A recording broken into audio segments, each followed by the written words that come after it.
Baik, bismillahirrahmanirrahim. Assalamualaikum warahmatullahi wabarakatuh. Salam sejahtera untuk kita semua. Hari ini kita akan mempelajari atau membahas nih penilaian tengah semester PTS kemarin, Geografi kelas 11. Jadi nanti berkaitan dengan tugas-tugasnya, kalian mencatat pertanyaan-pertanyaan yang ada di soal PTS dan jawabannya serta sedikit pembahasan. Contohnya gimana? Misal nih ya ini. Nomor 1, perhatikan peta berikut. Jenis bioma yang persebarannya ditunjukkan dengan warna hijau adalah, jadi yang dicatat tuh yang kuning ini. Petanya nggak usah digambar. Terus isinya apa? Isinya hutan hujan tropis. Tidak usah ditulis A, B, C, D, E-nya. Tapi tulis aja hutan hujan tropis. Nah, nanti kalian tambahi dari penjelasan ibu nanti. Misal tundra itu, misalkan di sini pembahasan. Tundra merupakan suatu wilayah tanpa pohon karena suhunya dingin. Kemudian taiga itu apa? Hutan boreal, konifer, pinus, dan cemara. Kemudian sabana itu padang rumput yang diselingi pohon. Kemudian stepa itu padang rumput. Jadi ditulis yang penting-pentingnya. Oke, nomor 1. Kita ke nomor 1. Perhatikan peta berikut ini. Di sini ada peta yang menunjukkan daerah apa? Daerah khatulistiwa karena di sini ada di tengah. Jadi kalau kalau di sini bumi, ini tuh ada di tengah-tengah ini gitu. Nah, kalau di tengah-tengah kan bumi kita tuh miring ya. Di sini matahari. Nah, kalau matahari di sini berarti kan menyinarinya tuh optimal banget. Nah, berarti dia itu pasti kawasan apa? Hutan hujan tropis. Kalau tundra itu merupakan wilayah tanpa pohon karena suhunya dingin. Contohnya di Antartika dengan pegunungan yang tinggi. Kemudian kalau taiga itu hutan boreal, konifer, pinus, cemara, dan sebagainya. Kalau savana itu apa? Padang rumput yang diselingi pohon. Kalau stepa itu padang rumput. Jadi di situ. Jadi ini tuh ada bisa dicatat hal-hal pentingnya. Nomor 2, di daratan Afrika setiap musim panas tiba kawasan zebra bermigrasi ke lembah yang tempat untuk mencari sumber air. Nih berarti di sini di daratan Afrika setiap musim panas tiba kawanan zebra bermigrasi. Berarti banyak zebra nih, dia tuh pindah dari satu lembah ke tempat lain untuk mencari sumber air yang baru dan melanjutkan hidup. Oke, berarti fenomena migrasi ini karena apa nih? Berarti karena cuaca dan iklim. Karena di sini air berarti berhubungan dengan curah hujan. Nah, ini berarti berhubungan dengan faktor persebaran flora fauna. Faktor persebaran flora fauna itu ada klimatik, kemudian edapik, kemudian ada biotik, dan fisiografi.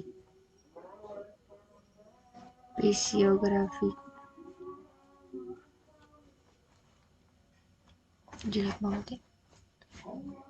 Terus nomor 3 di sini ada taman nasional yang memiliki kenampakan khas seperti di sabana di Afrika yang berada di Banyuwangi, Jawa Timur. Dicontoh di gambarnya tuh ini. Oke, berarti kita lihat aja yang di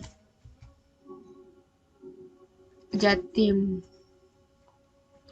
Tapi di Banyuwangi gitu kan. Berarti dia jawabannya Taman Nasional Baluran. Bromo, Jawa Timur juga, cuman bukan di Banyuwangi. Kemudian Gunung Leser, Aceh, Kaloroden di Papua, dan Kayan Mentarang, Kalimantan Utara. Jadi jawaban yang tepat yang D. Nah, Taman Nasional ini merupakan flora fauna ya, jadi konservasi flora fauna. Ada cagar alam, kemudian Taman Nasional, kemudian Suaka Marga Satwa, dan lain sebagainya. Bisa dibuka lagi materinya.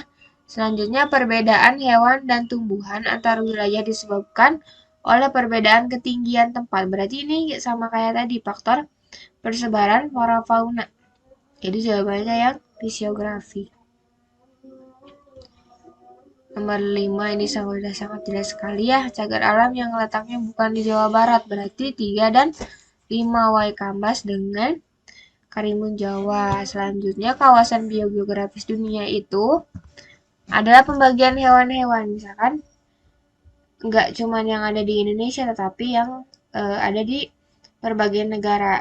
Paleartik. Oke, berarti Paleartik itu benua Eropa ya, Eurasia. Oriental berarti Asia dan wilayah-wilayah sekitarnya. Kemudian Nearktik itu wilayah Amerika Utara, Neotropik Amerika Selatan. Ethiopian itu berarti Afrika dan Australia. Jadi semuanya kawasan biogeografis itu ada 6 ya. 6 kawasan biogeografis. Jadi ini kalau yang opsi B Asia itu salah ya. Kalau yang ini kurang lengkap, yang D juga kurang lengkap. Kalau yang E itu ada Mesir. Mesir juga bukan termasuk ke dalam kawasan biogeografis dunia. Selanjutnya nomor 7. Jenis fauna endemik di daerah ditunjukkan dengan nomor 2 adalah ya berarti fauna endemik itu apa? Fauna endemik itu fauna khas. Jadi fauna yang biasanya nggak ada di wilayah lain gitu. Biasanya juga langka gitu kan. Ini nomor 2 apa nih? Kita nggak tahu nih peta Indonesia di mana, tapi setidaknya tahu lah di sini itu merupakan provinsi Jawa Barat. Berarti kan biasanya kan kalau Jawa Barat itu ada harimau, badak, dan banteng.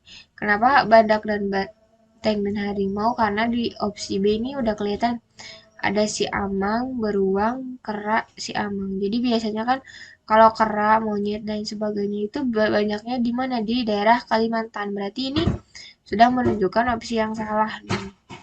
Kera, si amang. Berarti beruang, gajah, dan banteng juga memungkinkan. Tetapi kan beruang di daerah Jawa Barat kurang ya. Jadi jawaban yang tepat yang A. Nomor 8, sumber daya alam berikut yang dapat diperbaharui namun jika pemanfaatannya tidak terkendali dapat mengalami kepunahan. Oke, jadi berarti sumber daya alam yang dapat diperbaharui contohnya kayak tumbuhan, hewan. Nah, kalau di sini minyak bumi dan bensin bukan, berarti ya ini sudah jelas salah. Berarti jawabannya yang B.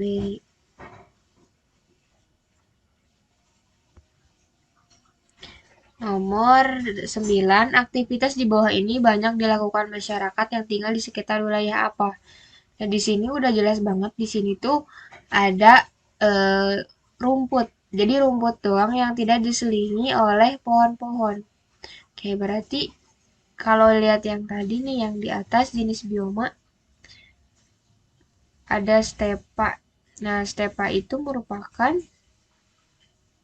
padang rumput. Berarti dia harus menunjukkan sebuah padang rumput yang tidak diselingi pohon. Kan kalau diselingi pohon itu seperti ini, ada pohon, ada rumput. Tapi di gambar yang tadi itu tidak ada pohonnya. Berarti ini merupakan sebuah stepa. Oke. Nomor 10. Nah, 10 sebetulnya ini kalau kita tahu jenis hewannya, ini kalian tidak usah cari tahu di taman nasional mana nih gitu kan. Tapi ini namanya pasti kurang familiar, tapi banyak disebut-sebut. Nah, ini namanya burung maleo. Kan kalau kasuari, cendrawasih, camar, flamingo, kayaknya tahu deh. Nah, jadi jawabannya burung maleo di Taman Nasional Lore-Lindu. Kemudian, perbedaan renewable resource dan unrenewable resources adalah sumber daya alam yang dapat diperbarui dan tidak dapat diperbaharui. Jadi ini sudah sangat jelas ya. New kan baru, renew oh berarti bisa. Kalau unrenew berarti nggak bisa diperbarui gitu kan. Ke nomor 12, contoh sumber daya alam terestrial. Nah, terestrial itu apa sih? Kalau dilihat dari opsi itu udah kelihatan banget. Kepiting di mana? Di air sama di darat. Ikan di mana? Di air sama di darat. Mutiara di mana? Di air. Rumput laut di mana? Di air. Ikan di laut ya, berarti jawabannya yang udah jelas banget ya hutan gitu kan. Oke, selanjutnya nomor 13, sumber daya alam memerlukan ruang lingkup yang sangat mempengaruhi terhadap makhluk hidup, maka sumber daya alam harus dijaga karena apa nih? Jumlahnya terbatas, karena jumlahnya melimpah yang ngapain dijaga gitu ya, udah banyak ini. Regenerasinya mudah, maksudnya apa Bu? Berarti dia dalam proses pembuatannya lagi dia cepat gitu, enggak kan? Sumber alternatifnya banyak, enggak juga, nilai manfaatnya sedikit, berarti jawaban yang tepat yang A. Nomor 14, menurut PP nomor 27 tahun 1980, yang termasuk barang tambang golongan B adalah, nah golongan B juga disebut dengan vital. Jadi vital itu apa sih? Untuk menjamin hajat hidup orang banyak. Oke, berarti di sini tuh ada emas, besi, dan tembaga. Kalau batu bara, gas bumi, dan minyak bumi itu masuknya ke strategis ya yang A. Kalau yang C, apa? Berarti dia ada pasir, seng. Nah, jadi kan menurut PP nomor 27950 ini tuh sumber daya alam dibagi menjadi golongan A, golongan B, dan golongan C. Golongan A berarti dia yang strategis nih kayak batu bara, minyak bumi, gas alam. Golongan B berarti dia yang vital nih untuk menjamin hajat hidup kayak emas, besi, dan tembaga. Golongan C berarti selain dari golongan A dengan golongan B berarti contohnya batu kapur, pasir kuasa, dan seng. Kepulauan Natuna yang berbatasan langsung dengan Laut Natuna Utara yang diklaim Republik Rakyat Cina atau yang sekarang disebut Tiongkok adalah wilayah Indonesia yang kaya akan sumber daya alam apa nih? Itu minyak bumi dan gas alam. Selanjutnya ke 16, provinsi yang dilingkari merah. Nah ini Bangka ya yang dilingkari merah, Bangka Belitung. Berarti dia banyak menghasilkan apa? Timah. Kalau minyak bumi itu produsen terbesarnya itu ya Riau gitu kan. Kalau gas alam di Aceh ada, Bontang, Kalimantan, Jawa Barat, Sumatera Utara, Sumatera Selatan ada. Kalau tembaga itu Tembagapura, berarti kan Papua ya. Nikel di Morowali, Sulawesi Tenggara. Kemudian nomor 17, bahan kain yang ini memiliki sifat elastis, tahan terhadap air dan tidak mendukung berkembangnya jamur. Terbuat dari jenis sumber daya alam apa itu? Berarti kan sudah pernah dijelaskan ada baju yang kayak terbuat dari minyak bumi kayak begitu. Biasanya kayak bahannya tuh nggak disetrika juga udah rapi sendiri gitu kan. Terus nomor 18, cadangan minyak bumi Indonesia diperkirakan masih cukup besar. Persebarannya terdapat di beberapa pulau seperti Sumatera, Jawa, Kalimantan, Maluku, Papua. Daerah penghasil minyak bumi daerah Pulau Sumatera, di mana nih? Nah, udah kelihatan banget. Kita nggak, Pulau Seram kan bukan Sumatera ya? Balikpapan, Majalengka apalagi? Berarti Kelamono, Papua Barat. Berarti jawabannya yang Perla dan Lok Samawe. 19, Indonesia sebagai negara dengan cadangan batu bara ke-6 terbesar di dunia dengan jumlah produksi mencapai 246 juta ton batu bara merupakan batuan sedimen yang terbentuk karena apa nih? Karena sisa-sisa tumbuhan yang terendapkan. Di sini udah kelihatan banget.